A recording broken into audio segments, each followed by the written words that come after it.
Welcome everyone to the next video of objectives of business. Now in the previous video we have done the economic and the social objectives. This topic is from chapter number 1 business studies class 11th nature and purpose of business. Now today we're talking about the individual objectives of business. Now coming to the individual objectives of business, before we start the individual objectives of business we must know that every individual is very important for any business to progress. Now suppose if we are talking about a big business or a small business, in both the business employees are the most important part. Now any business, let's say if you're talking about a small shop, then two workers are very important. If they will not work correctly, we will not earn profits, right? If you're talking about a big business like Reliance or Tata's, if the employees are not working properly, then the company will not earn profits. So ultimately everything comes down to the individuals or the employees working in the company. Now when we talk about the employees working in the company and their objectives, before that we need to know that what are the needs of the employees that are working in the company. So for knowing the needs of the employees, we need to know about the Maslow's need hierarchy. Let us see what is Maslow's need hierarchy. Now Maslow gave a need hierarchy for every individual. Okay, जब हम लोग जब भी कभी employment शुरू करते हैं तो हमारे लिए ये नीड हायरार्की होती है हमारी. ठीक है, ये क्या बोलती है, कहती है कि this says that initially when the person gets employment, his major issue is survival. सबसे पहले क्या चाहिए, सर्वाइवल इन द सेंस उसको चाहिए मेरे घर पे मेरे पास रोटी कपड़ा मकान ये चीज़ मुझे मिल जाए, इतनी सैलरी मिले कि मैं अपना सर्वाइवल कर सकूँ. और once he gets that salary, उतनी सैलरी मिलना शुरू होती है तो नेक्स्ट नीड बंदे की आती है सेफ्टी एंड सिक्योरिटी. ये दो चीज़ें. सेफ्टी नीड्स मतलब जहाँ मैं काम कर रहा हूँ वहाँ पे वर्किंग इन्वायरमेंट जो है वो सेफ़ हो. ऐसा नहीं है कि वहाँ पे नंगी तारें लटक रही हैं या वहाँ पर अनक्लीन ड्रिंकिंग वाटर मिल रहा है. सेफ़ होना चाहिए. सेकंड, मेरे पास जॉब सिक्योरिटी होनी चाहिए. जॉब सिक्योरिटी का मतलब होता है ये नहीं कि first day if I don't go to office तो मुझे जॉब से निकाल दें. तो सेफ्टी भी और सिक्योरिटी भी होनी चाहिए. जब ये दोनों नीड सेटिस्फाई हो जाती हैं, so we come to the third need, that is called recognition. If I have done something my peers must recognise me.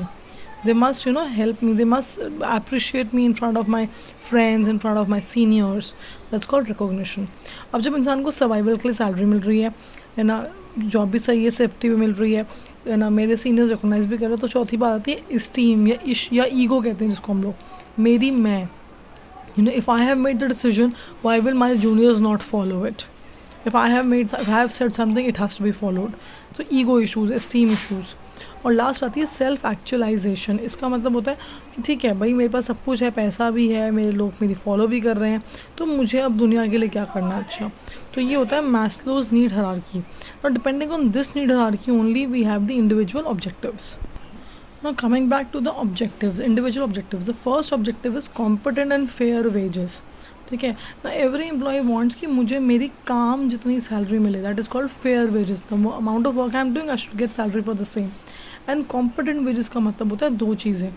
First, I should be paid according to my education qualification, that's competent.